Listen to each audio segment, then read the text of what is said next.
is going on? We have a bunch of people on the show tonight, guys.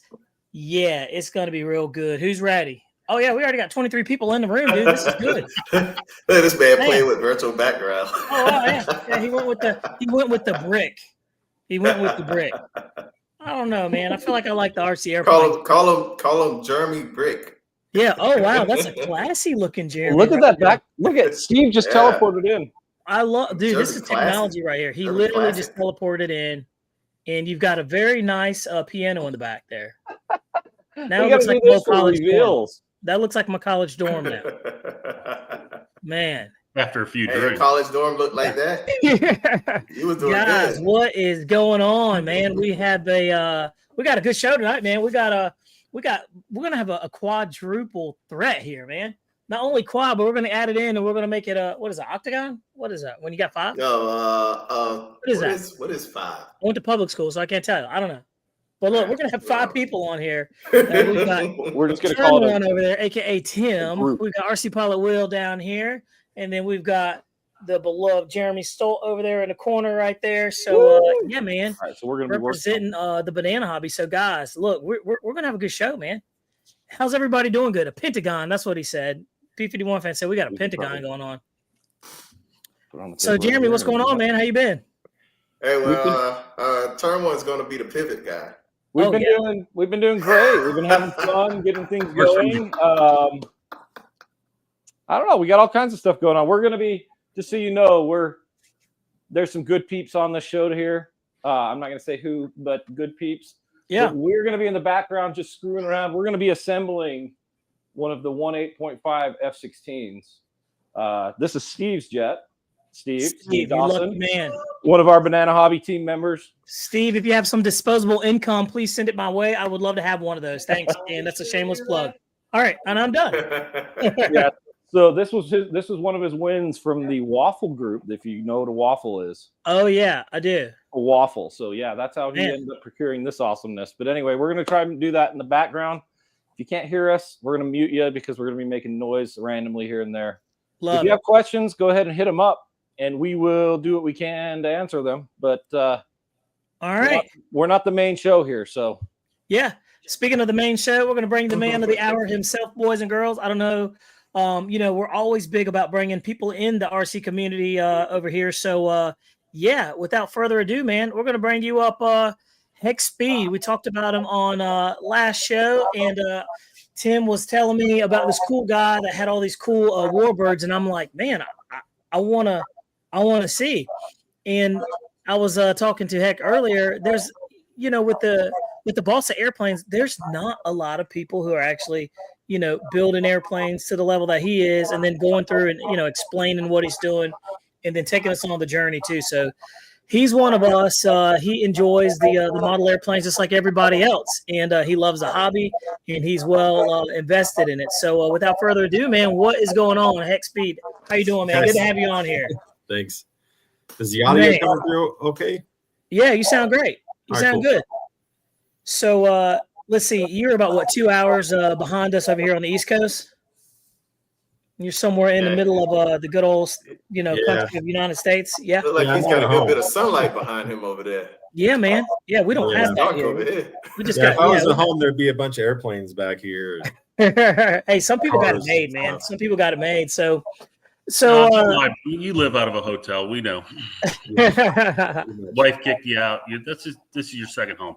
So let me ask you, man, how long have you been flying model airplanes, and tell a little bit about yourself, man. How did you get into it? All right. Well, I guess the best place to start is my dad, who got into the hobby in the late 70s. So my dad got into doing sailplanes, and then, obviously back then there wasn't electric models, and there wasn't ARFs either, so you had to build everything you flew. And so he got into the hobby in the late 70s, and I was born in 82. So by the time I was born, my dad had already progressed into doing glow-ducted fan jets. So back in the 80s, when I was a little kid, to fly jets, you had to really know your stuff, because not only did you have to build the model, but then you had to tune the engine properly, and everything had to be set up perfect for it to work. And so anyways, that's the kind of the environment that I actually grew up in. And I'm sure you guys are familiar with the RC Geek. So Yeah. Oh yeah. my dad actually worked for Chris's dad for a small space of time there between jobs back in the 80s when I was a little kid. So I used to go with my dad to work to the hobby shop that Chris's dad's name is Larry. And Larry had his hobby shop, and I would go with my dad to work and hang out in the hobby shop while my dad worked in the back with Larry. So I kind of grew up around the hobby and jets and scale stuff. And so essentially I started flying as young as I possibly could, as soon as my dad would allow me. So man, so you started when nitro fuel was like what, $5.99 a gallon at some time? Yeah, I'm sure it was way cheaper than that back then, but gosh, man. So like you started off with I guess like traditionally with like a top wing airplane, like a trainer or something. Yeah, and so in fact, we had the airplane for years and years and years. It was a SIG Cadet Mark II. Oh yeah. And it had a little OS 40 on it. And I mean, that airplane had hundreds of flights. And actually, when I got into electrics in my early 20s, I converted it because at that time I was like, man, I'm tired of these glow airplanes. They're a pain in the butt. They're noisy. And electrics were all the rage at that time. That was when lipos and brushless motors were kind of like really getting super popular. So yeah. I converted it. And at this point, the airplane is like 15 years old or even older, I guess, at that point. And I that should bring you some memories, huh? Yeah, just like that, man. Yeah. Is that an Eagle? That is an Eagle. With a 40 on it. It's got a 40 engine. That's it. Man's got a good eye. Good eye. OS 40. Yeah. Like I said, I mean, when I was a kid, I was pretty much with my nose buried in magazines like nonstop. So I knew all the airplane ads, and I would just look through them. I mean, before the internet, all we had was magazines. So you just look through them over and over and over again, and books and everything else. So I used to love going to, I'm gonna date myself. I used to love going to like the magazine stores, like in the mall, they had like the magazine stores, and I would go straight in there and I would go straight to like the hobbies and look at the model airplane magazines and just be amazed, man. And amazed. I also remember my dad saying, no, you can't buy that. You know, I was like, but man, I wanted to take a look at that. You know, so that's what piqued my interest in airplanes too. So that's cool. That's pretty cool. I guess a child of the 80s, man. You can't escape it. So, but so you were flying that stuff, and then you progressed into like Warbirds. Like, what do you primarily fly now? I fly everything. Turbines to Warbirds, electric stuff, kind of micro, giant scale, scratch build, kit build, ARFs, pretty much everything. So if you look at my garage, it's kind of anything with wings. Yeah, pretty much. Pretty much. But you know, more specifically, I'm definitely into jets and Warbirds. So that's kind of my first love is actually Warbirds. So the very first kit, and I should have sent you some of these pictures. You could have posted them up or something. But the very first kit that I built, I was 12, and I built a Great Plains P-51. Oh yeah, I had one of those. And I put my dad. So I built it. My dad helped me do some mods, and we put retracts in it. And but anyway, so that was my very first model very first RC model that I scratched or that I built. I built plastic models all through my childhood, and even some stick and tissue stuff before that. Nice. But then after that, I designed my own P-47 because nobody really made a good smallish P-47 kit. So I actually designed my own when I was 14 and scratch built a P-47. And I flew that airplane all through high school. And we didn't have a lot of airplanes. So my dad, he had a lot of glow ducted fan jets back in the 80s and the early 90s. And then most of those crashed because, well, if you know glow ducted fans, it's just a matter of time. And back then the radio, equipment wasn't that great either. So he lost a couple to just radio problems. But so he only had one jet when I was a kid, or when I was kind of like teenager time frame. He had a Jet Hanger Hobbies F-86, and we had the Cadet, and then I had my P-47. That's like all we flew. All right, so because we got you in the group here, all right, so Tim, we got to ask him, man, how many airplanes do you have? We need to know what level of insanity that you're at? If you're with the rest of us or what? So how many airplanes do you have in your hangar? Hold on. The rest Oh, of yeah. us now. Yeah, Don't put me in that category. Oh yeah, you're in there too, Will. You're in there too, buddy. We'll get to you in a second. I have no idea how many airplanes I have. That means you got a lot. Exactly. Give us a guesstimate. There's a lot of small ones, and then there's a lot of kits I haven't built yet, and Yeah, there's some projects that are halfway built. I have 3 giant scale warbirds that are flying, and then I have a couple of turbine jets, and then I don't know 5 or 6 EDFs, and then a whole wall covered in micros. And there we go. That's what I was getting for right there. Okay, so you probably got a good 40, 50 some airplanes. yeah, probably. It's kind of crazy. And then my son has 5 or 6 of his own. So Good, man. So you passed the torch on to him, and he's got the addiction. So that's wonderful, man. That's good. See, I knew we were normal, and everybody else was just a little bit odd. I thought I was bad off. Tim can't talk either. He's just as bad as the rest of us. He really is. I have less time than all of you in the in this hobby. I've got 4 years, and I'm probably somewhere in the 40 to 50 mark with planes now. Yeah. See, welcome to the addiction. Will, how many you got now? Well, Tim, I'm only 4 years in myself, man. Maybe about 4.5. No, about 4.5. 5 years. 5 years. I'm 5 years in, and I probably got about 20. That's fair. And Jeremy, I know you can hear me. Jeremy, you don't want to know how many. Jeremy doesn't count. He gets half his planes for free. Yeah, you're right. I'm gonna take him off. Can't count, Jeremy. take him off of there. Yeah, get out of here. Yeah, There he is. He's coming up to the mic. Yeah, that's not fair. I'm glad he has his mic off so he can't hear us. Oh, he can't hear But I us. can hear you. Oh, geez, No, he man. can hear us. We can't talk trash if you can hear us, Jeremy. All right, Jeremy. No. I can talk trash. I just cannot talk trash on No, mute. Jeremy, we want to know how many planes do you have in your stable that you paid for Yeah. versus how many you've gotten for free? I probably have about 80. And out of 80, how many have you paid for? Yeah, that's what I mean. Yeah. Okay. Well, how many then haven't you paid for? We want to know. Hey, he's know. insinuating you get Yeah, airplanes for probably, free. he paid for probably about 2% of the planes he has. You got to remember. 100 planes. You got to remember when you guys saw me, probably originally back when, all the stuff that I was doing was paid for by me. Yeah. So everything self-proclaimed back when, when I was doing things with motion and whatnot, only at the end of motion is when I was starting to get some planes from them. So yeah, the majority was mine. So we paid for everything. I mean, it was like the 5 F4s I had, me, the 4 B2s, 3 were mine, paid for, the B1s I have 5 right now.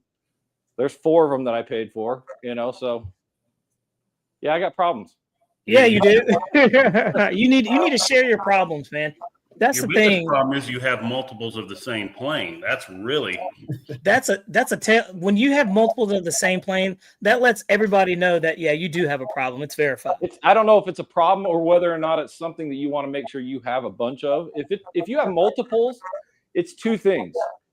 You either have a lot of problems with crashing, right? And you're just I need parts, or whatever. But if you have a lot of them and you still have a lot of them together, then it's something that you like. Right. There's a whole bunch of people that buy a ton of Viper 90s. You guys.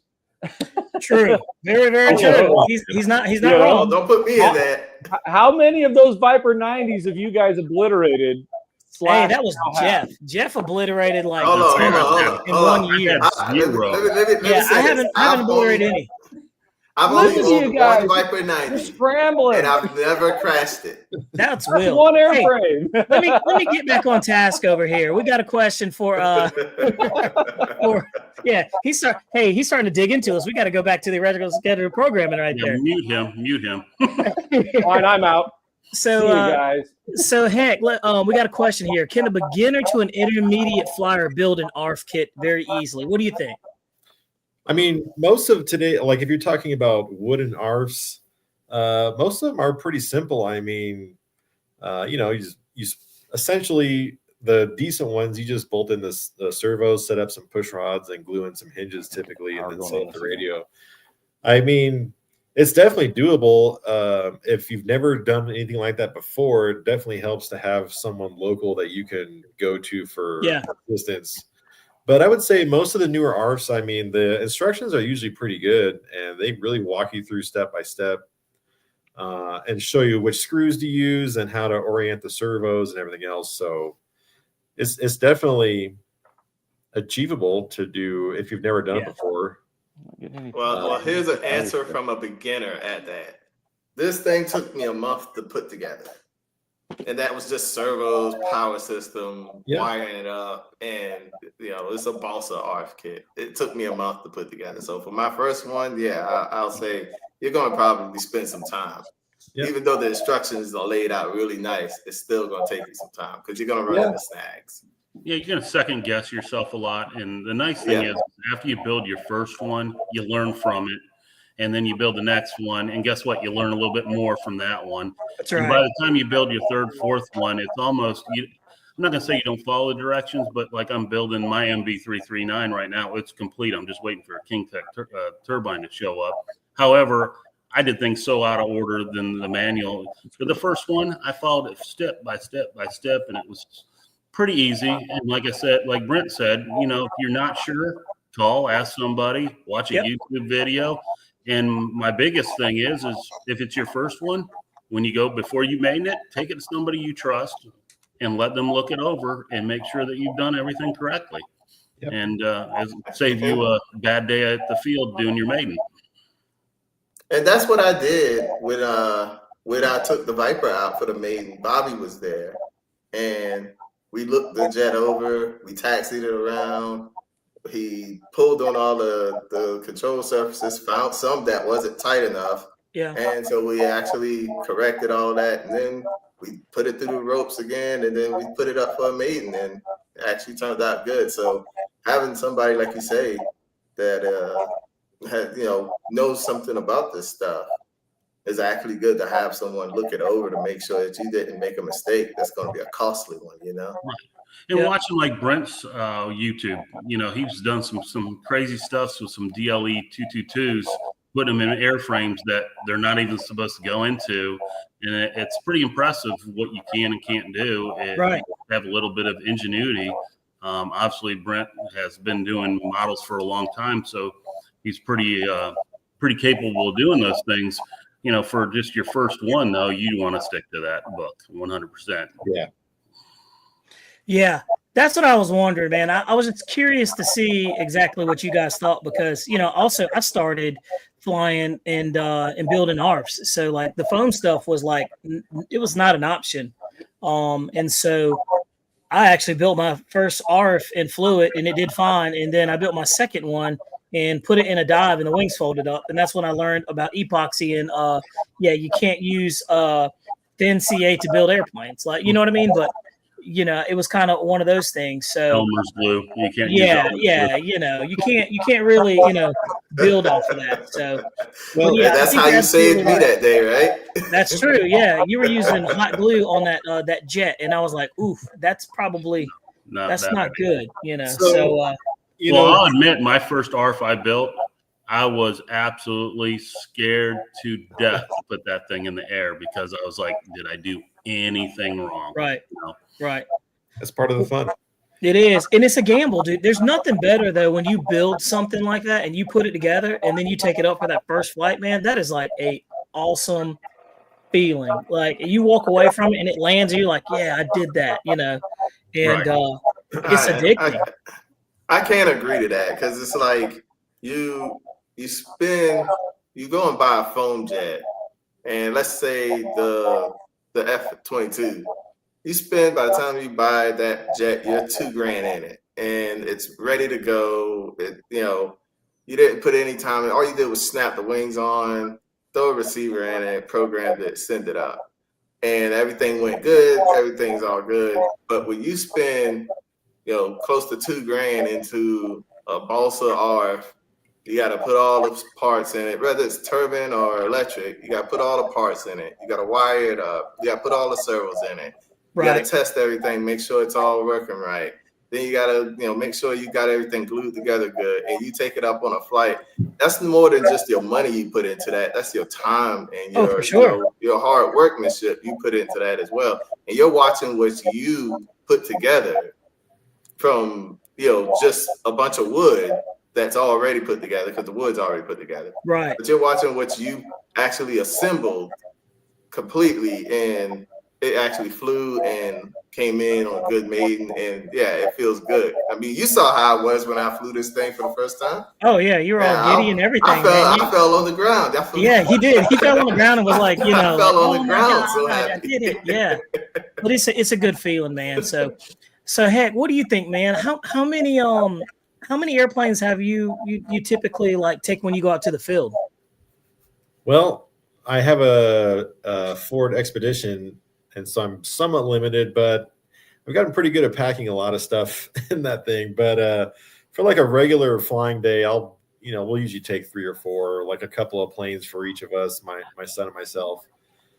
But they're getting pretty big. So like a couple trips ago, I took my Corsair and my P-47 at the same time, and the whole back of the car was just jam full of airplanes, plus a couple of models for my son. Love it. And but to kind of touch back on what we were just talking about with the building and everything is, like I said before, I grew up and you had to build everything.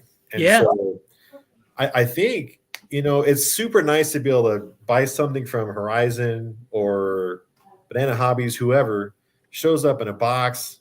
10 minutes later, you got it screwed together, you got a receiver in it, bound up, boom, you're ready to go.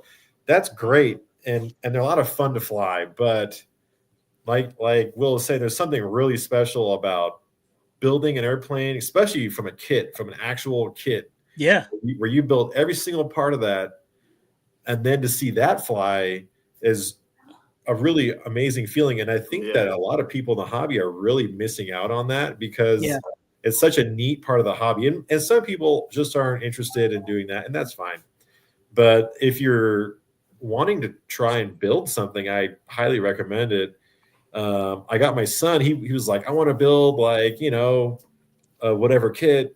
And I'm like, that's great, but you got to start a little lower. You got to learn the basics, and you don't run before you walk. So right. I had him start just kind of building some stick and tissue models, because that really, they're actually not that easy to build, but they're great teaching tools. And if you mess it up, it's 10 or 15 bucks or whatever. It's not a huge deal. So I had to let him build a few of those, and I knew they were never going to fly, but I wanted him to start learning how to look at the plans, follow instructions, figure out how the parts go together. And then at one of the events that we went to, I have some videos on my channel actually of it, but he won an old Gillows Stearman kit. It's like an 80s vintage kit, so it was all die pressed parts, so not laser cut or anything. And heavy. So it's kind of a crappy kit, and the balsa wasn't fantastic either. But but after he had kind of built a few of the smaller Gillows models, we built that one. He essentially built the entire thing. I gave him some pointers on, because now he wanted to make it RC. So I said, okay, well, we have to design in, flight controls, figure out how to mount the battery, and things like that. So I helped him get all that kind of stuff situated, but he framed everything up. He even did all the tissue covering himself. Jeez. And then I kind of helped him install, because we use the UMX timber guts, so the motor and the servos and all that. Oh yeah. And so I kind of helped him get all that installed. And honestly, I especially with like a biplane, because the wing incidences have to be pretty good. And, stick and tissue models, it's really easy to build a warp into them. And I'm thinking, there's no way this thing's gonna fly worth a crap.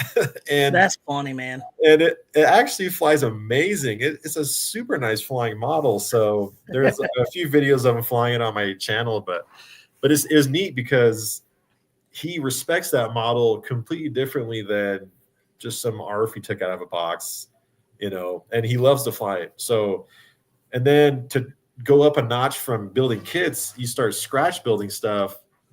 When you start designing your own designs and then doing your own scratch builds, that's like, to me, that's the ultimate in the hobby, is to scratch build something from absolutely nothing, make up your own drawings, and all that, and then take that from an idea to a drawing to a model to a flying model is honestly one of the neatest experiences in the hobby. And I do it when I have time. I've done quite a few scratch build airplanes at this point, some pretty cool ones actually. And thankfully, I haven't gotten to super outrageous with like really weird stuff. It's all been pretty normal type models, but most of them have flown fantastic. I guess the cream of the crop for my models as far as scratch build stuff goes is my T-38. And that's 12 feet long. It's bigger than quarter scale. It weighs like 50 pounds of fuel in it. It's got turbines now. It used to be electric. But I designed that whole thing off of 3 views. And that's all built out of foam and fiberglass. Jeez. And it's a fantastic flying airplane. It's been around for like 13 years now. So it got a lot of life in it and a lot of flights on it. And it's a lot of fun. But to fly that airplane, now it's normal for me. But the first flight was like, well, the first flight was actually really terrible. It ended up in a complete mishap because, believe it or not, it actually flew on 90 millimeter fans the first flight. Oh, wow. Yeah, it was two 12S 90 millimeter setups, and it flew, but it was underpowered, and the gear wouldn't go up, and I ended up burning up a motor in the middle of the flight, and I had to emergency land it, and I was at an event of all places. And oh, you had fun. Oh man, You were having a good time. that's a good time right there. Hey, by the way, while we're over here looking at this, it says this video right here, a day at the field. What are your thoughts on the basically on the I guess you could say, what is that jet that we just had on the SR-71? What do you think about that one? Oh man, so me being a Horizon pilot, I can't sell it too hard, but right. No, it's actually a really cool model. I love the SR-71. And working for Northrop, That's like nice. Lockheed is kind of like our arch nemesis, Right. We're not supposed to like Lockheed airplanes, but I mean, the SR-71 is probably one of the most amazing achievements in aviation, honestly. It's For just sure. an airplane. And so I feel like, and I've had a ton of freewing models over the years. Time remaining 4 minutes. And I typically Inverted, very little push. pretty heavily for me to like them the way that I like them. And the SR-71, in my opinion, is the best model that they've come out with as far as straight out of the box, as far as, scale detailing, flight qualities, and all the different aspects that go into designing models. It's a great model, and for a pretty difficult model to do, actually. Yeah. It flies really well. I did remove the stock gyro, and I put an AS3X Plus receiver in it, so I like being able to play with stuff and not being able to easily adjust the stock gyro, and having a lot of experience with the AS3X Plus. I know how good it is, and so I'm like, man, I can't wait to try one of these and put AS3X Plus in it and see how nice I can get this thing to fly. Right. Yeah. And so I still have a little bit of work to do, but it was, look at that. It was kind of windy when I was Nice. flying it right there, and you get a little wing rock in it, but the SR-71 is not a super stable design at lower speeds. Right. So it's really hard to get away from that wing rock completely, especially with the wind. But overall, it's a really cool model. The drag chute, I mean, come on, man. That is. I know they did a really good job. My only pain point with that is that it won't take off on grass. I still feel like it could, but it won't. Maybe if it was really short grass, Yeah.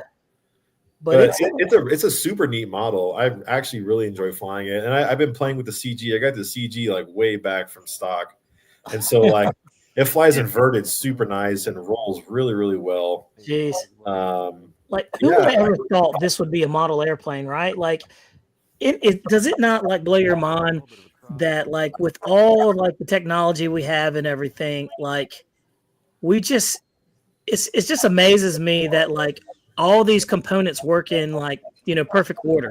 Everything works versus it's just crazy how it all works. Right. So, I mean, if you were into the hobby 15 years ago and saw like the quality of ARFs that were out at that time, I mean, they've come so far. Oh yeah. I mean, not just, everything power system wise, the servo quality is way better. The landing gear actually work. Yeah. They're more scaled than they used to be. the power systems are amazing compared to what they used to have. Like whenever, especially with jets, you used to buy a jet, and the first thing you would do is throw out the stock power system and put it in something else. Yeah, yeah. Because they just all sucked. They were out of balance and they didn't have any power, and the efficiency was terrible. So to be able to go out and just like the Viper 90, I mean, it's crazy because I didn't get one of those for a long time. And you would think, oh, the Horizon guy has got to have a Viper 90. I didn't. I was like, the Viper 90 doesn't really do a lot for me as a plane. Yeah. Until I flew one, and then I was like, "Oh my gosh, this thing flies incredible! The performance is amazing. The flight times are great. Yeah, aerodynamically, it's a fantastic flying airplane."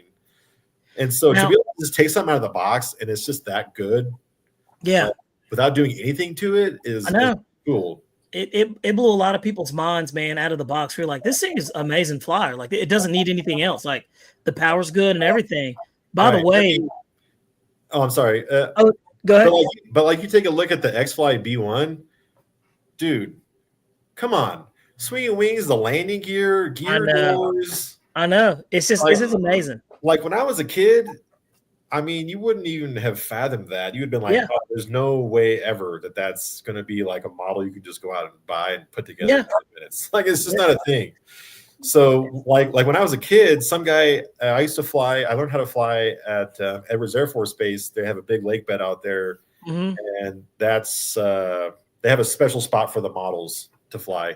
And there was a guy who worked for NASA who did models for NASA, and he test flew a XB-70 for a guy that had been. It was fully scratch built. And in fact, crazy story, if you guys know Brett Becker, he actually bought this airplane years later. But I saw the very first flight of it off the lake bed. It's built from balsa wood and like monocoque covering. And it had round cell batteries and it had like 4 brushed 90 millimeter fans in it. And it like literally barely flew. Like it took off and it was just like hanging in the air. Brush motors. like one lap and it came out and landed barely. And it was those batteries were cooked. We got a B2 now, SR-71, B1. I mean, it can only get better, man. It can just only get better as things. I mean, what are things gonna look like 5 years from now? You know what I mean? It's gonna look crazy. Hey, by the way, Craig Bevan asked you a question. Heck, he says, "Do you still have that big Bearcat?" So that airplane is the bane of my existence because it is. Yeah, we talked about extra landings. But the thing is, I love the Bearcat so much that I will never get rid of it, and I will continue to just fight that airplane. Just have a love-hate relationship with it. Tooth and nail, because it's actually a fantastic flying model. It's a shame that I can't really get the landing sorted out with it. Well, it's not even the landing; it's the rollout that keeps screwing me. It likes the ground loop, and I think a lot has to do with the big prop. But long story short, yes, I still have the Bearcat, and I really enjoy flying it. What about your? It has a DLE 222 on it too, doesn't it? Yeah, it's got the DLE 222. No, it's way overpowered, isn't it? And well, you know what? A lot of people thought I was crazy, and maybe I am, but you are because originally the model came with a 95cc motor, which I thought was, and even that motor is probably on the bigger side for that airplane. Yeah, especially a 2-stroke if it is. But I started looking into like doing radials, and I've messed with radials. They're such a pain in the butt. I mean, they're constant maintenance. They're expensive. They do sound amazing, but I like to fly my stuff. When I go to the field, I'm not one of these guys that puts it together, flies it once, and then stares at it the rest of the day, puts it back in the car. I know guys like that. They just come up there. So when I go to the field, I want to fly it as many times as I possibly can that day. I'll fly it 5, 6, 7 times sometimes, depending on how long I'm at the field. Or if I'm at an event, I flew that Bearcat like 10 flights in a row one day without any problems, actually, which was kind of crazy. But so I was like, you know what?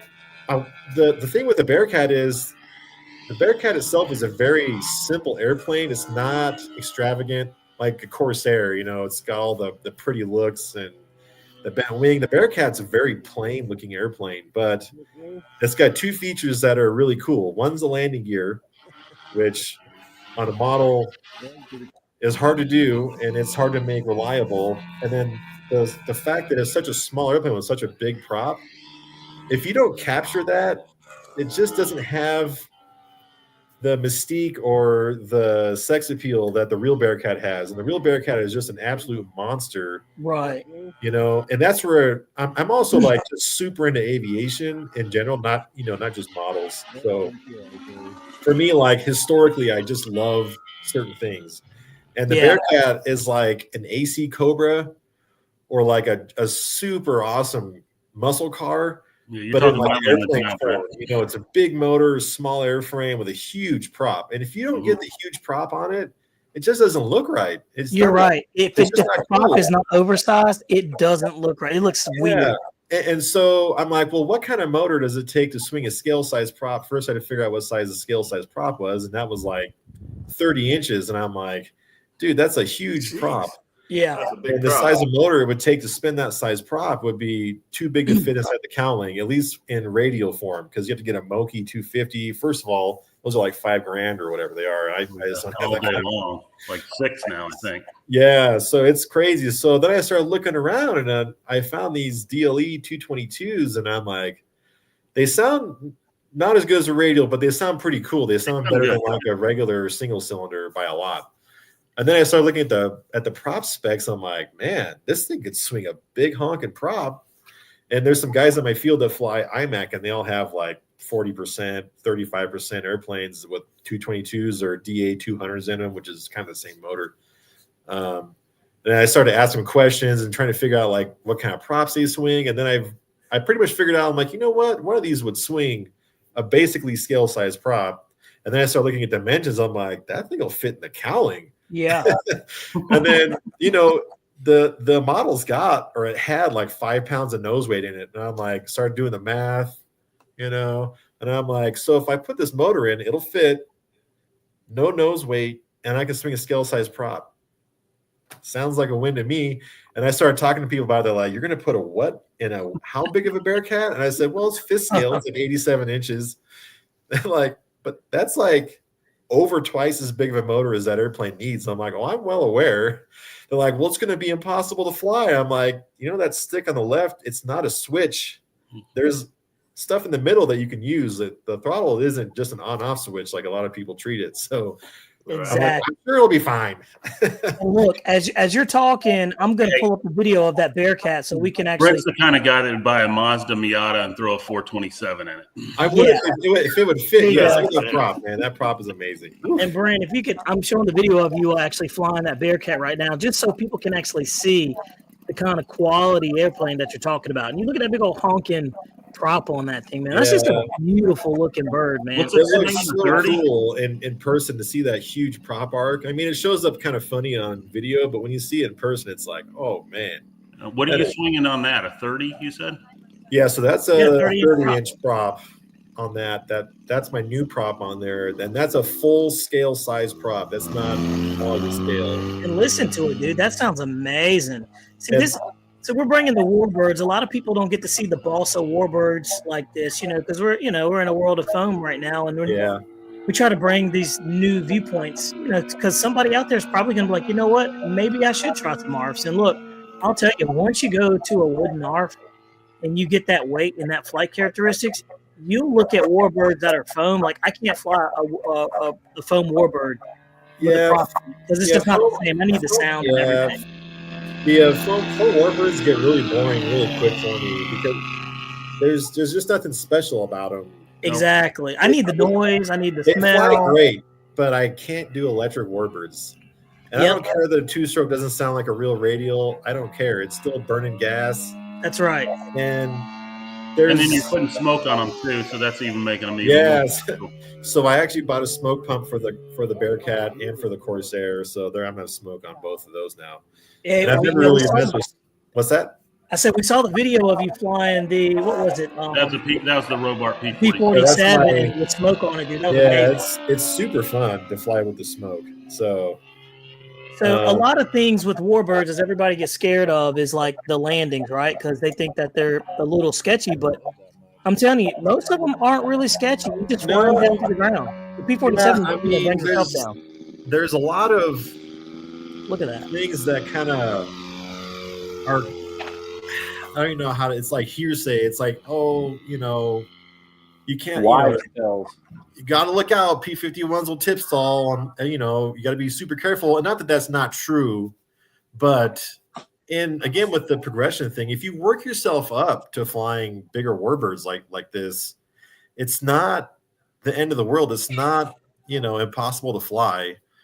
And that Bearcat weighs 40 pounds. Yeah, it's really heavy, and it's only 87-inch wingspan, so it's not that big. It's a good size model, but. And what kind of prop clearance are you talking about? What margin of error that you have? How many inches do you have of error? It doesn't look like maybe 2. I got about 2 inches of room on that with the tail up. With the tail low, it's got plenty of room. Now the Corsair that I have, that one's really close on room. If I bounce that thing at a level attitude, it'll definitely prop strike because that's got a 32-inch prop on it. Wow. And it's got not a lot of room. And we're watching you just do some shooting some landings on that thing. So it just shows you it's just like anything else, guys. If you just you got to keep landing speed up, and you just got to kind of work it down to the ground and get it down, fly it down to the ground. So there's really nothing you thing with can't Warbirds. do. I mean, you got to fly them to the ground and get your glide slope right. And I tell most people, hey, if you want to get into Warbirds, get a foam Warbird first. 100%. Yeah. I started off on a free wing Spitfire and a Corsair, right? And then I moved up to the 60-inch balsa, and those were all electric, which I've just sold all of those off just recently, and moved up to the gas-powered giant scales. Yeah. And it'll give you the skills you need, and the main thing is rudder control. I mean, you gotta know rudder control to fly a Warbird. Yep. That's just FMS Warbirds is where I started. Yeah. You said SMS, EMS? FMS, yeah. Yeah, FMS had their 1600 series airplanes. Those were what I started. Yeah, the same thing I started on, the free wing 1600 millimeter stuff. Yeah. Yeah. So what do y'all think about that new Black Horse Yak 11? That thing's huge, man. 92 inches. 92 and a half inches, yeah. Yeah, it has to be shipped by freight. Oh, yeah, really? Same with your FW1. It comes in a freight and comes by motor freight. Yep. It's funny because people talk a lot about, and in my opinion, jets still kind of are like turbine jets are still kind of like, the peak of the hobby, in my opinion, is still big turbine jets. They're just amazing. But when it comes to like skill required, for the most part, jets are actually pretty easy to fly. 100%. Oh yeah. Warbirds take quite a bit more ability to take off and land than a jet. So to be able to fly bigger Warbirds definitely takes some practice, but it's 100%. Also super, rewarding. So just like building kits, there's the quick and easy way, and then there's the hard way, which, just like anything else in life, the more work you put into it, the more it means to you. So more reward. Right. Well, the thing about Warbirds coming into land, you gotta fly it in. You can't just chop the throttle. You can't just glide that sucker in. No, you gotta fly that sucker to the ground. Yeah, you do. You sure do. Yeah, you got to keep that tail up. Just enough. Warbird out there.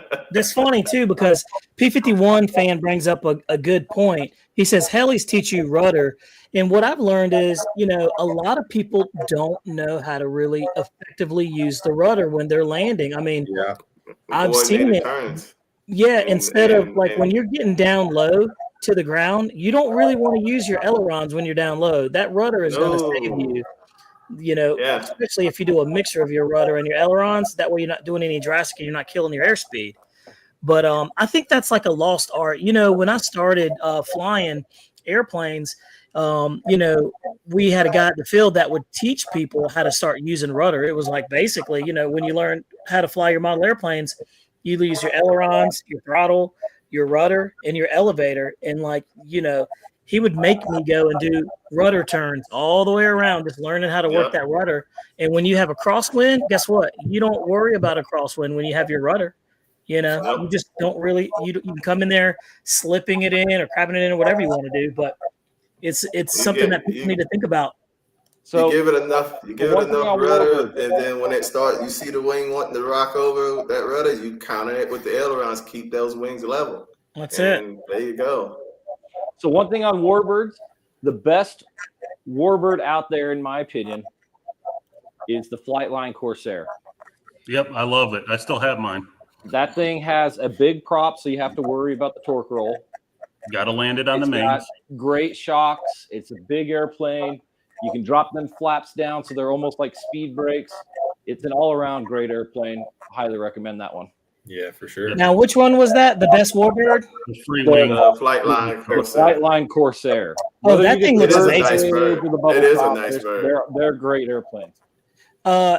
Heck, what do you think, man? What's one of the best Warbirds that you think that you've flown so far? Well, if you're talking about tail draggers, my dad's got one of those Flightline Corsairs. It does fly really, really good.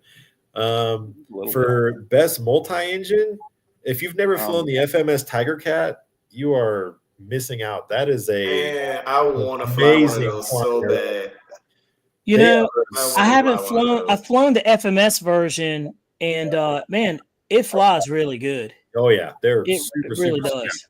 As long as you have that counter rotating prop on one motor. Yeah.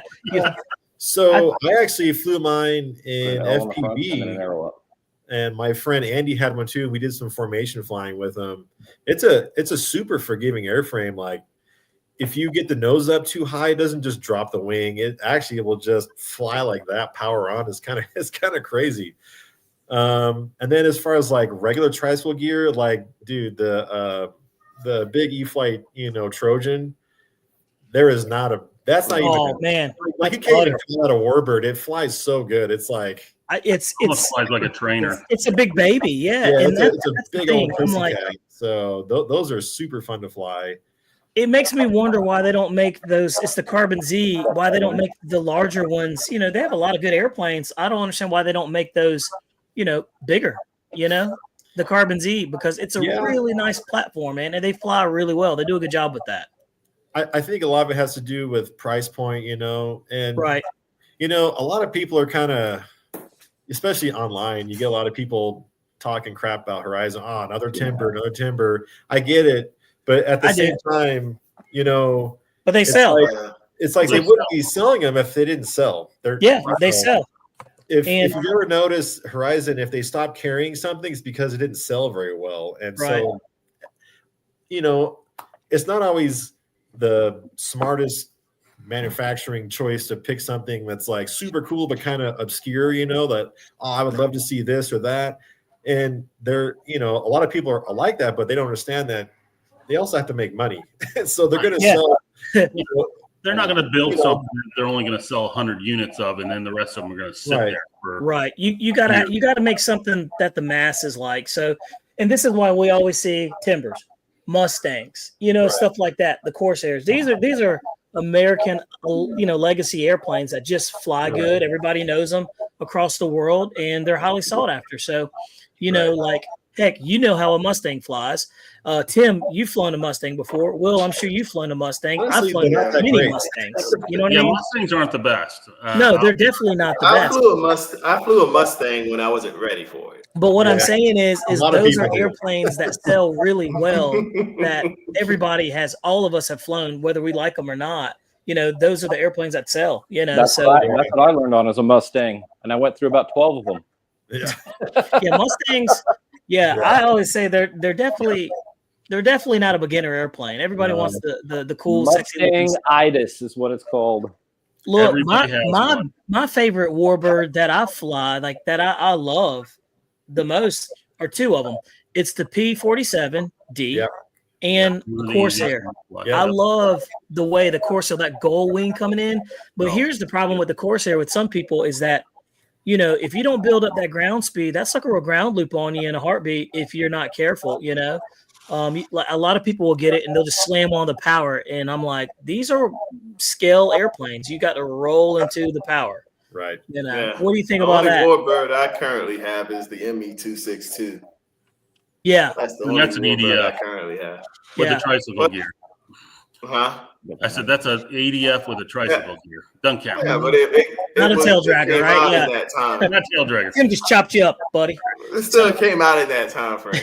I know. I have one. I love that little MB too. Hey, So I would say that as far as like best like mid-size Warbird, so like the bigger flatline stuff is really cool, but if you can't afford the bigger stuff, the e-flite like 1200 range, so that P-47 that they have, that thing, first of all, P-47s in general are just Fly easy. they're essentially the easiest, best flying Warbird you can buy.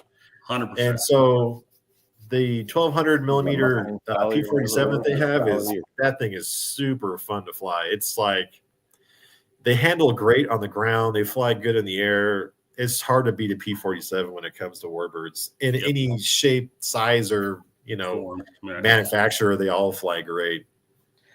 now we're going to switch gears. I know we're talking about a lot of Warbirds and stuff like that, but also we need to talk about this MB339, the Hangar 9 MB339. I got a video of Bentley over there doing a demo flight on it. Let's talk about that because you actually sold Tim on one of those, and I think he has one on his workbench as we speak. It's all your fault. It's all ready. You made him spend the I already money. sent him the bill. You'll have it in the mail probably tomorrow. So let's talk about it. What are your thoughts on the MB339 as a beginner, turbine airplane? In my opinion, it's probably the best beginner jet you could buy. As far as like affordability, when you like take everything into account, like cool factor, affordability, flying qualities, because sure, there's some other like trainer jets that are out there that are probably easier to fly, that have fixed landing gear and all that stuff. But dude, who wants to buy a jet that has fixed landing gear? You know what I'm saying? Like nobody. Guys Nobody do does. it because that's what you're supposed to do, is buy like the high wing jet trainer or whatever. Yeah, and that's the way you're supposed to do it. But Bentley's only been flying for 3 or 4 years now, and he's a turbine waiver pilot now at age 14, and it's a fantastic flying airplane. Not only does it have really good slow speed qualities, which is honestly what you want the most for a new jet pilot is good handling at low speed, because that's where you're going to screw up as a new jet pilot. It's not the doing rolls and loops and all that stuff. That's not I guess I won't speak for everybody, but that's probably not is what's going to hurt you. Is that it's going to be the takeoffs, the landings, the go arounds. Those are what fight newer jet pilots, and the MB339 is not. It's a good size. It's a big airplane. Well, not huge by today's standards, but it's a good size airplane, and pretty light wing loading, pretty slow landing speed. I mean, look at this full flap. I mean, she's just cruising by, and it just looks good. I mean, it's a very safe flying airplane. Just make it feel good. You can fly it aggressively too. You don't have to just cruise it around. Like you can do all kinds of stuff with it. You can do snap rolls and all kinds of dumb stuff. Now I'm just gonna pause real quick, and we're gonna give homage to that background beauty right there. Look at that, dude. Yeah, it's a really cool flying site. We're super lucky. It's a neat area to fly, and the weather is always amazing. So that is amazing, dude. Some people just got it made. Y'all probably looking at it all the time, and us flatlanders over here are like, wow, man, that's just beautiful. That's beautiful. I have a hard time going back east where there's no mountains because I've grown up around mountains. So gosh, that just looks amazing. Well, we have mountains here, Brent. Don't you worry. Our mountains aren't real mountains compared to their mountains. Not the right. You're right. A 5,000-foot mountain is not a real mountain. That's considered a hill to them. Come on, we got Mount Mitchell, 63 something. That's true. We'll give it that. But yeah, man, I mean, look how nice this thing lands. It nose high, power on. It just comes in super slow. Yeah. And I really think that they first of all, they spent a lot of time on this model, really getting it right. And this was kind of like Ali's last model before he left Horizon. And he's, they've been working on this model for a few years to really get it dialed in. And because they didn't want to release something that was like subpar or, maybe missing a few things here or there. Now I see this. You're running diesel, aren't you? Yeah. Yep. Oh, yeah. It's okay. I saw that too. I was like, yeah, he's running diesel. Diesel Caro thing again. Yeah. See, it's funny because I fly kerosene and Will was flying diesel, and I was like, man, your airplane sure is smoking a lot. And I remembered everybody was like, oh yeah, that's right, it does smoke a little bit more. Not a bad thing, but it's just, it's cool. It's very cool to see. So, Hey man, it's easier to find.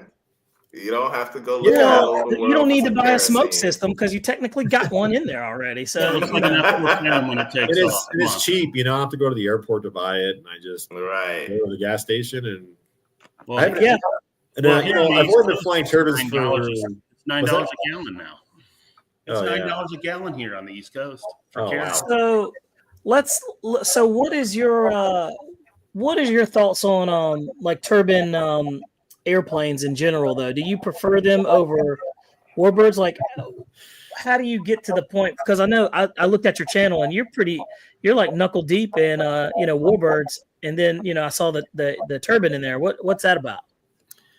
Well, I love jets, and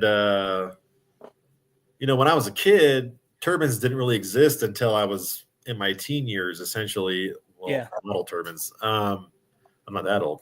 But the very first turbine model that I saw fly, I think I was 12 or 13, and it was a Bob Violet T-33.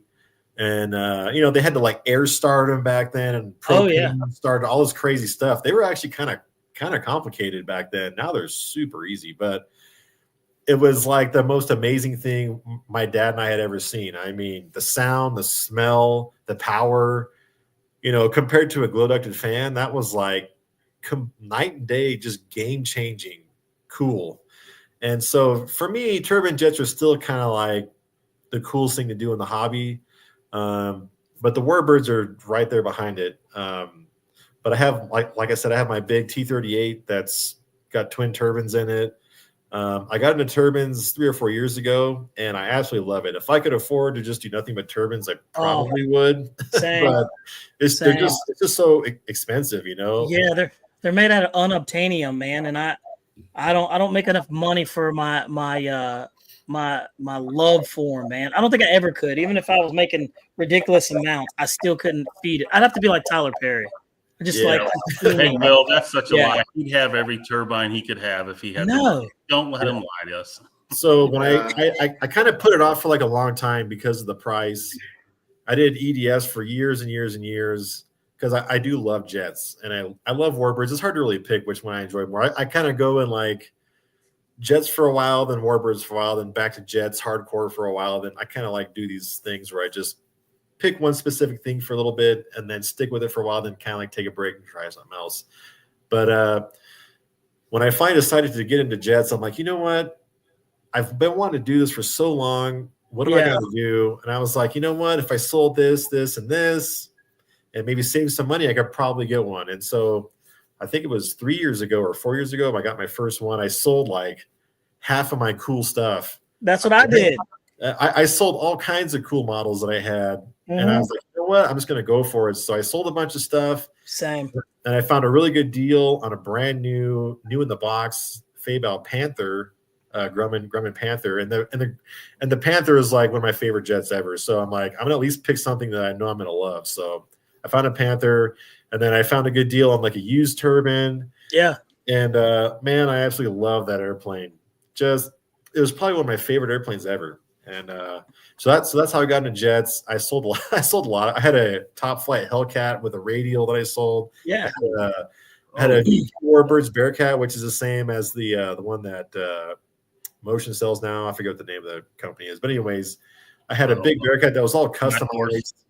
Black Horse. Yeah, I had a Glow fan Mirage I sold. Just that you're talking about something I said like in one of the later shows is that if you want to get into a turbine airplane, you really can, guys. If you look in your garage and you've got about 5, 90 size, 80 size EDFs, guess what? You have enough right there for a turbine airplane. I literally sold, 20 of my airplanes and bought 5 turbines out there. Like, yes, so especially if you look at like the classifieds for used stuff, I mean, you can find pretty decent deals. You really can. You really can. You just gotta watch out for the scammers, and be very careful. If you know a turbine guy, ask them, about it, and ask them to look it over. But now, Brent, I think your dad is here. He says, "Hey, man," he says, "You're the best test pilot around." Now, are you a test pilot? Not a real test pilot. A model test pilot, perhaps. So I So wish. you wanna elaborate on that just a little bit? So you actually get to test models out, I guess? Yeah, so I kind of started maybe in my early 20s, and guys at my local club would be like, I was pretty decent, I guess, and so they'd be like, hey, can you test fly this model for me? So I started test flying models for people, and then it just kind of like got crazy from there. So a friend of mine who passed away, it's been almost 5 years now, but John Morgan on RC Groups, he used to scratch build everything that he had. It was all scratch built, all hand designed, scratch built completely. And so this is like 15 years ago. No, more than that, like 18 years ago. A bunch of guys on RC Groups were like, hey, we'd all follow John and his build threads.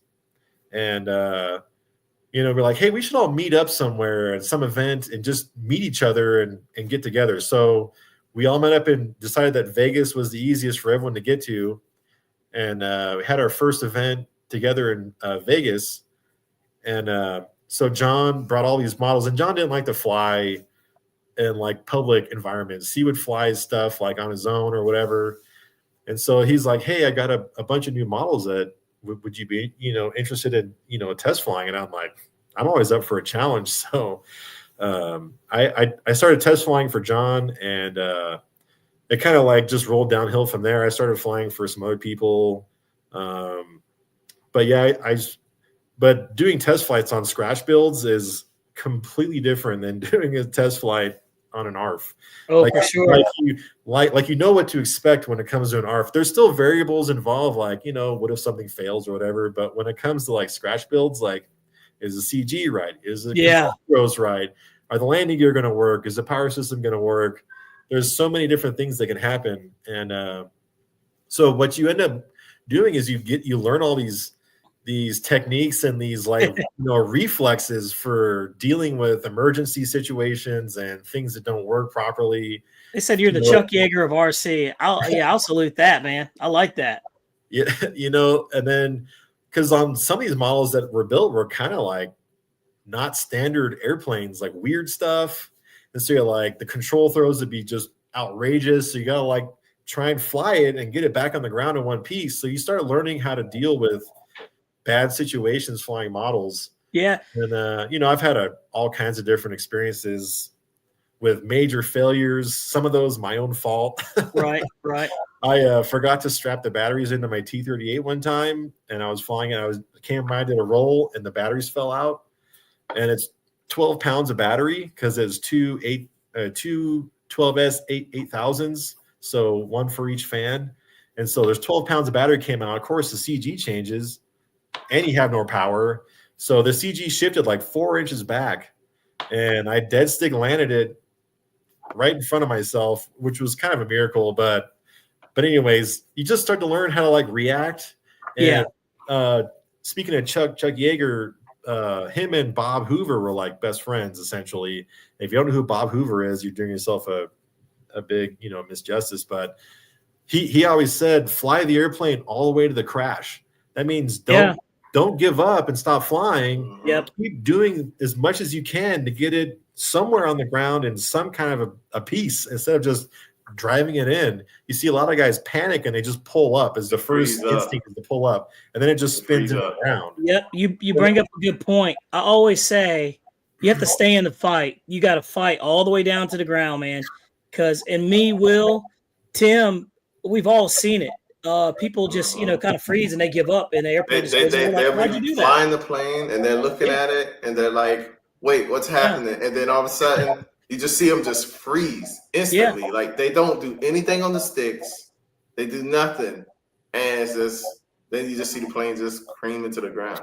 Now, while we're talking about creaming airplanes into the ground, as another alternative is that is that Tim actually, Tim had to actually like stick one in, and I'm saying that being funny, but also, I mean, there's times where you have to make a split, second decision, man. You got to put the airplane in or hit people, and it's like you got to fly it down to the ground, man. While you can put the airplane in. Yeah. And by the way, while we're talking about that, Tim, did you have an update on that situation? We had a club meeting last night, and I brought it up because I'm the VP of our club, and the guy was there that caused me to have to ditch my plane into the ground because he walked out on the field while I was in a dead stick, if people didn't hear about this last week or the week before. So we came up with some new rules and regulations that new members, because he is a new member, have to abide by. But yeah, long story short, he's still not apologized to me. He went up to the president and said, did I cause him to do that? And the Sound like president Urkel. Did I do that? Yes, Urkel. Yeah, you did did I that. do that? And yeah, and unfortunately, I had to make a split-second decision to bury the plane in the ground because it was either hit him or lose a plane. And I mean, it's a 30-pound giant scale Warbird with a big motor on the front. It was not going to be a pretty sight. Right? Yeah, and I hate that you had to stick that in there, and I hate that whole situation happened. But one thing that we can take away from that is, like, guys in the room, if you got new people out on the field, it's okay to tell them and pull them aside and say, hey, just so you know, I'm taking off. Don't get on the field. Sometimes you got to break people's hearts, man, to keep them safe. Is one thing I've learned. And so, we're all safety officers out there any way that you look at it. So I hate that, you had to stuff your airplane in, but man, it was better than the alternative for him, So I just hate that you had to foot that bill. So, what? It's worth it. Even though the guy, I'm not very happy with the guy, I don't want to see him get hurt or maimed or even exactly. Killed. It's not worth that, And if you're a real good guy, Tim, you'll go buy him a real airplane. I'm just gonna put that out there, man. Just gonna put it out there. Just be a friend. Just be a friend. As soon as Jeremy sends me something, I'll do that. Jeremy's too busy building airplanes. I know. Look at that. He's building that. He just looked up. Yeah, look, Jeremy's over here building airplanes with his buddy. Hey, if we talk. I know speak a free airplaner. Yeah, he's got a turbine in there. Turbine in there? Yeah, we're fire that thing up tonight. No, I don't think we'll get to that point. We're gonna be close. I'm just playing. He's gonna turn that thing off. We're gonna start it inside this room. You're gonna see all kinds of smoke and light. And this will be the last day Jeremy is married. Go see two people fall out dead too. That reminds me. So heck, are you married? Do you have like a wife and everything, or no? Yeah, surprisingly. That was what I was alluding to. So what are her thoughts? Garage full of airplanes. What's is she supportive or what? And a race car. Yeah, and multiple hobbies, I guess. Oh well, she just co-signs. She's fine with everything then, apparently. Yeah, so I have 3 sons. They're all in high school. My oldest is going to graduate this year. My middle son is a sophomore. He's a baseball player, and my youngest is Bentley, who is big into RC with me. So we got 3 generations of RC pilots. My dad's still flying and building and doing all that. So yeah, it's pretty neat to be able to share the hobby with because you guys know how it is. I mean, if you're out there by yourself, it's fun for a little bit, but the hobby has a lot to do with your friends that you meet and the people you meet in the hobby, and then you form these groups of people that make it more than just playing with model airplanes. So that's the super neat part. And to kind of circle back, talking about my friend John Morgan, who passed away, we do this event every year now since that first time in Vegas. And we meet every September in St. George, Utah now. But it's a group of, Jeremy goes, most of the time because he's in Utah. And but there's a group of like maybe 30 guys. So it's a super low key event. It's flying all day. We don't do awards. We don't do any of that stuff. It's just a bunch of friends getting together to fly and hang out and have a good time. Yep. And so we're doing that. It's the 3rd weekend in September. And so if anyone's in the Vegas, St. George, California, Utah area, or Arizona, come out and check it out. It's electric only. But there's a lot of scratch built stuff. Like these guys that all meet up. Like last year, I failed as a test pilot last year. We had videos of that too. Can't win them all. Yeah, well, this one was a pretty interesting subject. And what did you say, Jeremy? it was a I bad said combination. it was rough. It was a very rough one, but Yeah. Well, it was a bad combination. Maybe some of it was my fault, judgment call wise. We were supposed to. It's a big model. It's a Russian Tu-22 blinder. We have a video Oh, wow. of it on the channel, and it's a big model. My friend Paul and my I friend saw John this. from Texas built it. They designed it, built it, and all that. Well, it had twin 80s. I saw It was this. Yes. somewhat underpowered. Well, a lot underpowered for its weight. It was one of those models, like a lot of models, when you're building it, especially from a scratch build, it always ends up heavier than you want it to be. So like the power to weight ratio wasn't what we were hoping for, and then there was a lot of question on CG. So then you always err on the side of caution, which means nose heavy. And then we were supposed to main it in the morning when the air was cool, so that way the air is thicker because the elevation there is close to 3,000 feet. So what model was that again? What's that? The TU what? I'm sorry. The Tu-22 blinder. And so there was just a lot of stuff. And then the wind changed directions, so I had to take off up the hill because it is a bit of a slanted runway. So there was just like, it was nose heavy. The weather was hot. It was uphill. And then, as the pilot, you have to make the call at some point because the model doesn't have brakes on it. There's a fence at the end of the runway. And if you don't clear the fence, you're going to destroy the model. So at half field, you see there at the nose started to come up. Yeah, so it barely made it off the runway.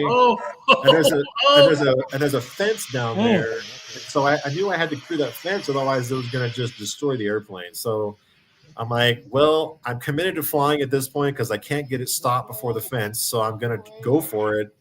And it was so nose heavy that I was pretty much holding full up on it to get it to come off the ground at that point. Like I said, it was a bad combination of I should have given up at half field and just tried again the next day. But, everyone wanted to see a fly. There's a lot of pressure. Yeah. That couldn't be part of the equation, but sometimes you just like, well, let's go for it kind of a thing. And you know what, though? You have to think about it like this, too.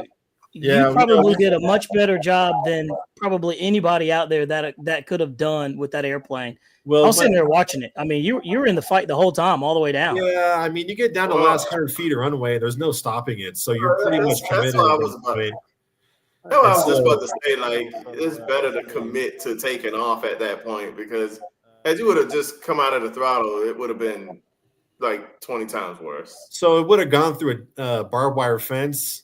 And it did crash, but honestly, it crashed in large pieces. So it's being fixed, and they're upgrading the fans in it. And so now we know a lot of things from this one attempt at flying. It was nose heavy. The power system wasn't adequate. There was a lot of things that are going to be addressed. And I'm sure the next time we go to fly it this coming September is probably going to go great. So you put some 120s or some 110s on that thing. I think. Well, they're putting 90s in it. But because they're trying to keep the scale look of those, engine nacelles. I see. But sometimes, and Paul and John chose. That's a crazy subject. I mean, I don't know if anyone's ever modeled one of those. So it's got tiny wings, tiny elevators. Like it's a big, long, weird model. So there's a lot of things that go into account when you're trying to figure out CG. Because if you run the wing through a CG calculator, it's going to tell you one thing. But then you have to account for the fuselage. Even though it's a round fuselage, it still changes things. So then you have to account for that. And if there's no computer program that we can use as modelers to take all that into account, and this is where the CG is now. We don't know that. So we're kind of looking at it, guessing, going off of other models that we've had that are similar kind of a thing. Because if you look at say a F-104, the CG is at the front of the wing. Literally, it's crazy, but that's where it's at. So you would think if you balance that to a regular CG, it wouldn't fly.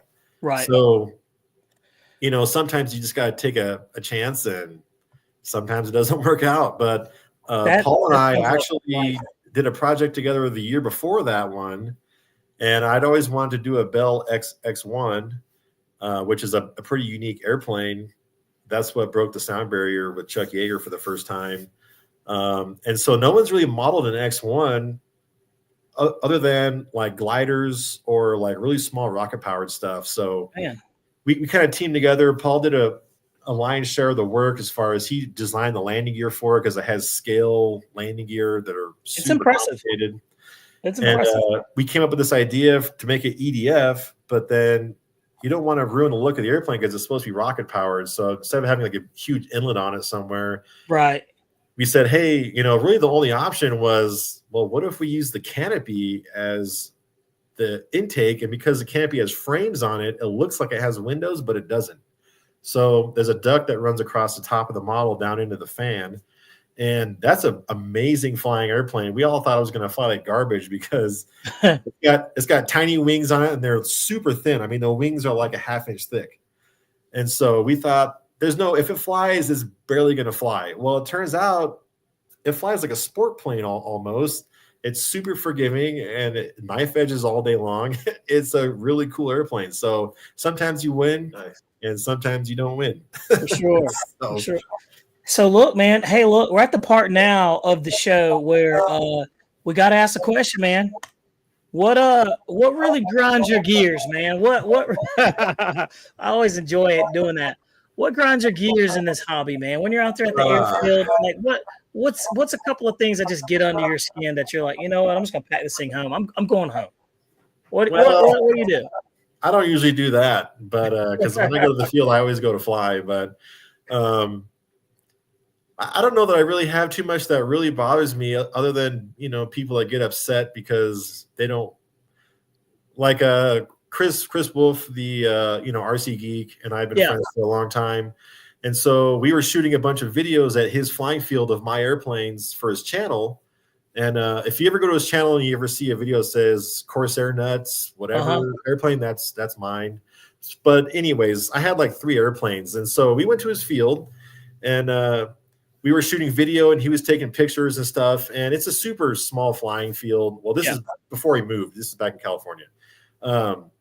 And so, we came to take media and whatever, but I'm not opposed to flying with other people. Like, it doesn't bother me if you want to fly at the same time. Like, a lot of guys are like, oh, I can only go up if I'm by myself, Right. Like, I don't care as long as you're safe. There can be 5 airplanes in the air. It's not going to bother me, but apparently some of the club guys got upset because we were out there taking video and we just, we were flying a lot, which taking up all the airspace. That's what we do. And and it's not going to bother us if you want to fly at the same time. And it's not like we're doing 3D in front of the runway in front of your face the whole time. We're flying jets. So we're only coming around every 30, 40 seconds. So, they got all upset and they actually ended up pretty much driving Chris out of the club kind of over that That's whole crazy. thing. Really? It wasn't because of that one specific thing, because they're like, well, every time he comes out here, he's all really, guys, what a bunch of grouchy old guys, I know, man.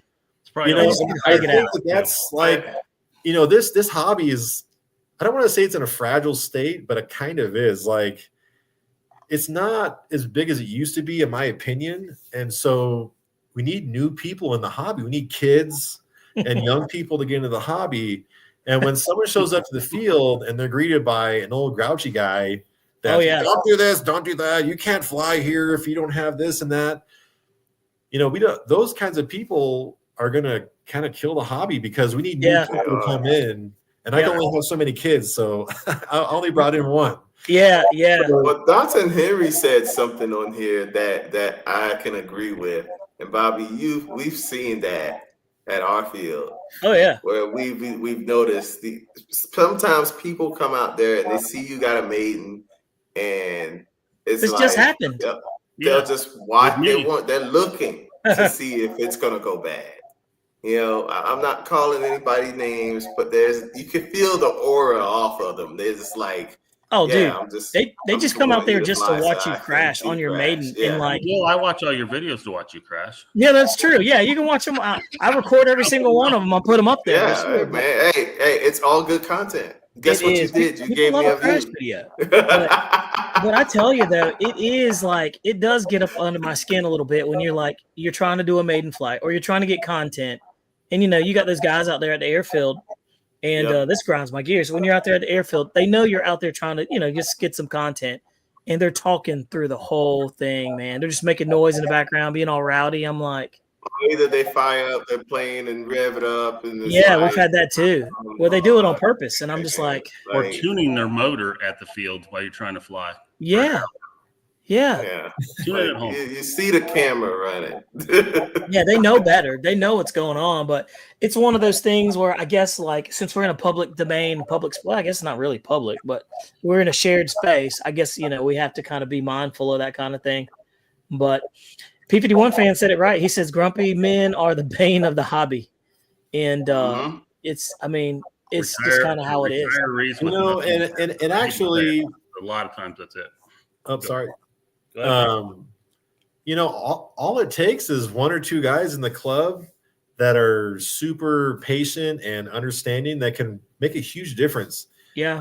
And I still remember the guy's name, and I didn't even need the guy because I had my own dad to teach me. But there was a guy in the club that I grew up in. His name was Ralph. His old guy had his little dog. We got one of them. His old we Dodge. got a Ralph. Yeah, this old Dodge van that had I still remember all the stuff about him. He was a super nice guy. He'd bring out a couple of airplanes, and he would do nothing but instruct people the whole time. He didn't go there to fly his own stuff. He came out to pass a transmitter around, teach someone new how to fly, show someone how to do something, help someone tune an airplane. Yeah, you need those guys. And those are the guys that start people on the hobby. Yeah. And so, if you guys get new people showing up at your club, or someone approaches you online that says, "Hey, I'm not a member of a club, I need help," take a little bit of time for those people to really get them going, because those are the new people coming up are the ones that are going to be buying the timbers, there's a lot of new people that are getting into the hobby, and then they get in and they get either scared away by other people, or they crash too many times and they just get overwhelmed with it or whatever. But if you kind of help them, guide them in the right direction, they can make a big difference for the hobby if more people were like that, Yeah, and I've had people that have actually emailed me about certain setups and stuff like that, and help with AS3X, stuff like that. And I tell them, I'd be like, okay, I help you out. What I would do is I would literally make a video of what they're needing help with, and then send it to them so that they can get that information. By the way, I'm sorry to switch gears real quick, but I don't know if you guys saw this or not, but Shui Wen just came out with a 45 size turbine. Oh, that's cool. Yeah. I think I put it on my YouTube channel, but it just came out to 45. So they finally came out with a 45 size turbine. So I don't know what the price is going to be, but it's actually on my channel. So I'll have to check that out.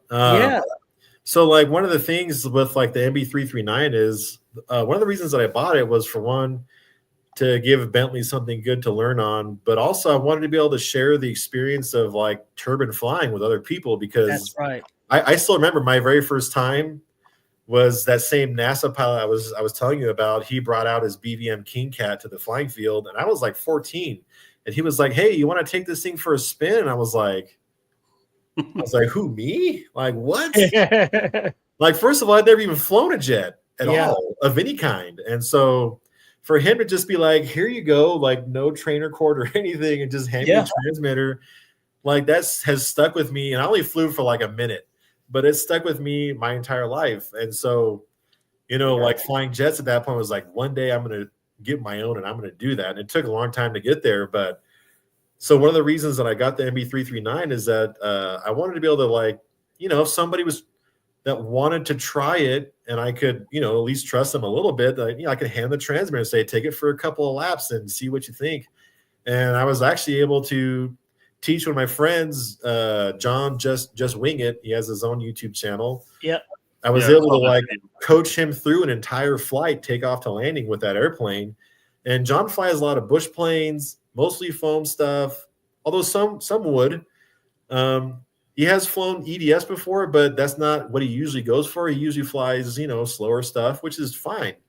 But, I offered him hey, do you want to fly this? And he goes, "Are you serious?" I said, "Yeah, it's a piece of cake. I'll walk you through it." And he was just tickled pink, And so being able to share experiences like that with people is super cool. So, whether it be a turbine jet or a trainer or whatever it is, offer someone a first flight, coach them through it, and you never know, you might spark something in somebody that they didn't know was even there. So Absolutely, man.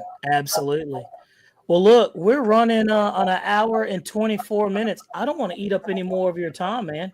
But because, I can sit here all night and talk about airplanes. So, but dude, I know we could too. Trust me, we all could because we all absolutely love it.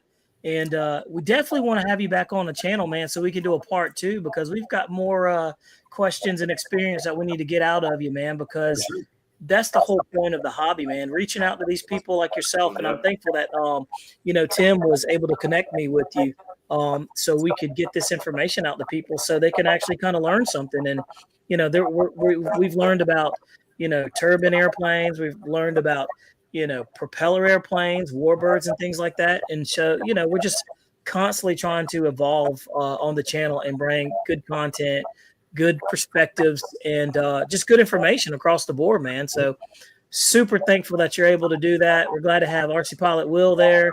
We got Tim over there in the back looking ugly. And we've got, we've got Jeremy over there in the nest back there getting it done. So but before you leave, I did want to let everybody know we lost a really good resident of the channel, man. One of our day oneers. His name's Ken Sprouse, man. He passed away. I want to say it was last Tuesday, if I'm not mistaken. And so he was one of the guys that when I started the channel doing the podcast, he was like one of the 6 people that tuned in like religiously. And to the point where he actually came down to one of our fly-ins and he hung out. He met Jeff. Jeff let him spend the night at his house and everything. So that was pretty cool. But yeah, I was super sad to hear that he passed away, man, because he was a very good guy, just very down to earth. And he's like all of us right here. One of the guys that, us RC guys, we pretty much get all talk, amongst ourselves, airplane related. Doesn't matter what background you come from, race, religion, or creed, or whatever. It's like we have that one little hobby thing in common. It kind of bonds us all together. So I was super sad to hear that loss that we lost for the hobby. So that was for Ken Sprouse. If you guys know him, now you know kind of what happened to him if you don't see him here. So without further ado, I'm going to go and do my roll call, man. Hex Speed, you got anything? No, thanks for having me on. I've never done one of these podcasts before, so it was super fun, and look forward to doing it again. Yeah, we were rocking and rolling, man. We had about 55 people in here just tuning into you, man, learning from you. So really cool experience to have, and you're definitely going to be a resident of the channel, man. This isn't just a short stay, so we're going to have you back on here. But I appreciate RC Pilot Will, you got anything, man? No, man, just just sad to hear about Ken Sprouse, so yeah, that's a pretty sad thing. Another thing is Lionel Randall. He asked me a question about a video. Lionel, I'm gonna get that for you, man. The brake setup. I'm actually doing a video. I'm making a video on that F-22. I got it all set up and stuff. So that it's taking me some time, man, between work and kids and stuff. So it's like I have to do it in segments. But I'm gonna get that posted up, and I'll have that break set up in that video for you. Yeah. But other than that, you guys and everybody, thank you for tuning in and enjoy your weekend. And hopefully y'all can get out there and fly because I know I am. Yeah, man. Tim, you got anything? I just want to say thanks for Brent for coming on, brother. I appreciate it. We had a good conversation prior to you tonight, but great guy. A lot of information out there, guys, and y'all need to check out his channel. He's got a lot of good content on there. Yeah. So, anyways, I just want to say thank you again, Brent. Appreciate it, and I hope everybody has a great weekend, can get flying, and Jeremy gets that jet done. Yeah. Also, guys, don't forget to like and subscribe to his channel. Like, yeah, you can clearly I see. think I'm already on his channel. Yeah, I'm getting ready to subscribe to it, but like, I these always are the see people. thumbs down for some reason, but it's I don't know. Yeah, He's got good content. He's one of the guys that we need to be supporting out here. Like, he's in it for the right reason. He's just a regular dude having a good time. I mean, how often do you meet somebody that has their family that has 3 generations in it right now? So these are the people we need to be, talking about and pushing up, again, another person that's in the same boat as Hex Speed is, Jeremy. Jeremy's son's flying like that too. So these are the people that are going to keep this hobby going while we're way gone, So we've got to pass those torches, man, and support these dudes by all means necessary. So we got to protect them and keep them going. My daughter wants to get back out there and fly again now. She wants to fly my timber. So I got to get my turbo timber back up. Dude, this is how it happens. So, and also, Jeremy, you got anything else, man? No mic on. So you can see that real quick. Yeah, let me see what you got. We at least got it together. Ooh. It looks like we're looking at your chin. Man, that's nice. No, I see the airplane. Busting your chops. There you go, guys. That is the 50th anniversary F-16 scheme for the Viper demo scheme. Pretty awesome. You guys have all seen the cockpits. The cockpits are pretty dang awesome on this thing. Dang. Tell you what, man. Good stuff, guys. So we're going to get it done. We're going to do all the door stuff. If you guys have ever messed with JP controllers, they take a minute. Might need one of those. Yeah, he needs one. You got to send one his way. Help him out. Yeah, we got the Viper. There you go, guys. I got one of those myself. Another one. But yeah, no, we got a lot to do. I got the EDF version. By the way, Wiggle Fingers, I see what he says. Doing my waiver flights in April, finally. Bobby got me over the edge. Yeah, man, and that's what it's about, dude. This channel is about getting people to, try something different, get out of your comfort level, try something different from the EDFs, jump into the turbines, jump into your big prop planes. And that's if I can get one person to do it, man, my job's done. So, yeah, man. You got two people to do it so far. Yeah, I got you in there too, man. Yeah, exactly. And look, Zach Marshall was one of the reasons, but the reason why I even got into turbine airplanes was Tim. Tim talked so much trash to me that I ended up and got my waiver. This is the power of the hobby. Look, man. You sat there, and you and Tim, y'all sat there, and Jeremy. All three of us. Pushing at me and pushing at me and pushing at me. And you know what? Now, even on days that I can't even get out and fly, you know what I'm doing? I'm in my garage firing up a turbine. My neighbors are be like, "What the heck is that?" You're gonna have your 25-hour maintenance due before you get your first. Absolutely. With zero airtime, all on the ground, dude. Love it. But my neighbors love me. But guys, certainly appreciate you coming in here. Hex Speed. Like I said, guys, make sure y'all go in there, join, and subscribe to his channel. Support him as best as you can, and we're gonna have you back on the show, man. If y'all don't have anything else, we're gonna pop smoke, man, and call it a day. Hope you guys get out there, get some flights in, and have a wonderful Friday. And hope you have good weather. We're gonna have rain over here in North Carolina, but other than that, if we don't have anything else, we're out of here just like that. Boom.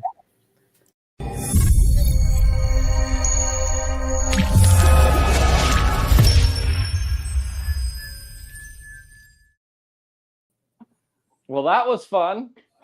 Yep, that was. Bobby, why you lie to all those folks? Saturday and Sunday, we don't have no rain. Oh, we got good weather.